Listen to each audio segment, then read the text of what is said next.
Hello, and welcome to Ender IT, the channel where we show you how to customize your phone settings and features. In this video, we will demonstrate how to remove the emergency call option from the lock screen on Android. This is a useful feature if you want to have a clean and simple lock screen without any unnecessary buttons or icons. Before we start, make sure you have set up a PIN or password for your screen lock. This step is important for your security and privacy.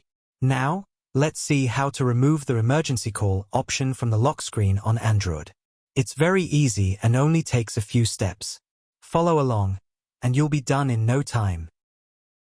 You can swipe down from the top of your screen and tap on the gear icon or find the Settings app in your app drawer. Scroll down and navigate to Safety and Emergency. Next, tap on Emergency Contacts. Simply turn off the option, Show on Lock Screen by clicking on it.